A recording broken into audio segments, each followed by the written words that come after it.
Hey everyone, so today I decided it's time to go ahead and slaughter my gratuity pumpkins.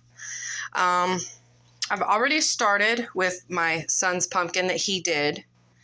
And I know I said I was going to wait till the end of the season, but they're getting a little too soft, which means I'm probably not going to make it until Thanksgiving, which is totally fine.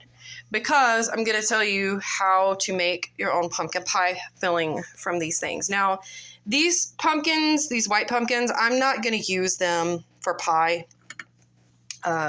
because they have all this ink on them, and I just don't feel right about eating that.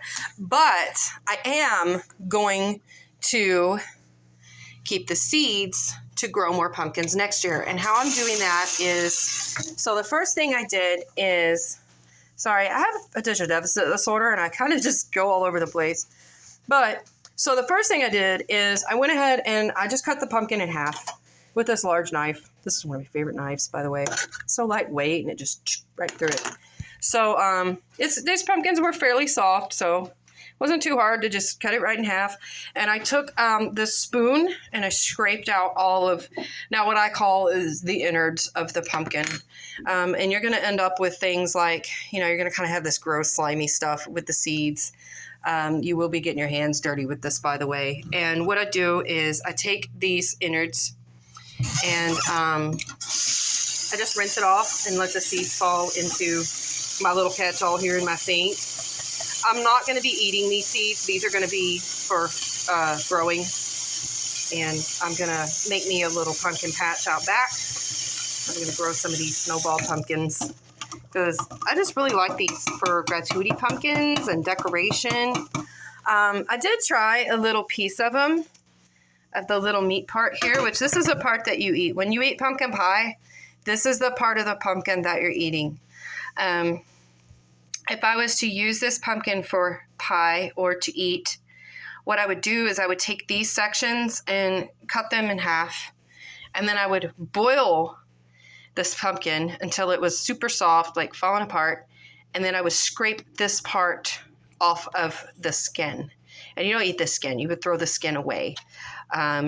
But I feel like if I do that with this, the ink's going to contaminate, and so we're not going to use it for that. I did try a little bite of it, like I tried a little taste of this pumpkin. I cut it open. I was afraid it would like smell bad, but it actually kind of smells like melon, like a honeydew sort of.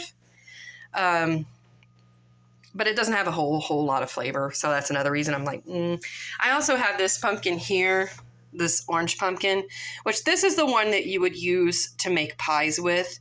And as you can see, it's kind of small. It's like medium size. I'm using my coffee pot for scale here. Or like this little, I call this my sugar shaker. But yeah, it's kind of like a salt shaker. As you can see, it's not very big.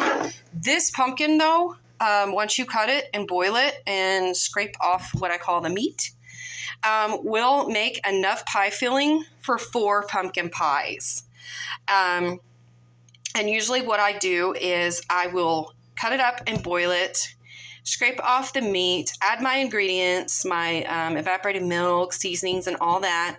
I will blend it all together, and I'll make me a pie. And then what's left over, I will put in a container and freeze it. And usually that leaves me with enough to make pies for the whole holiday season, for Christmas too. So if you have a hard time getting canned pumpkin, or maybe you're just not a fan of canned pumpkin, or you've always just wondered how they do it, that's how they do it. That's how I always did it. The main thing you want to make sure of when you make pies, or when you, I guess, process pumpkin this way, is to make sure that this part is blended really well.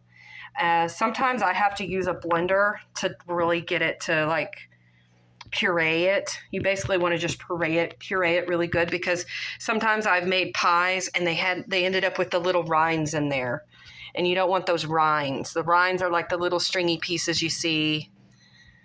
Like here, you can see these kind of stringy things hanging down. You don't want to get those in your pie. I mean, it doesn't ruin it, but it doesn't make it as good. So Yeah, maybe I will make some more gratuity pumpkins. I'm not sure. We might just go ahead, and this was the one that I'm definitely going to be. I'm going to be processing for pumpkin pies, and then these 2 white ones, I'm just going to collect their seeds, dry them out, and get them ready to plant. Probably plant them next late summer. So yeah, that's it for today. Thanks everyone. Hope you enjoy. Bye.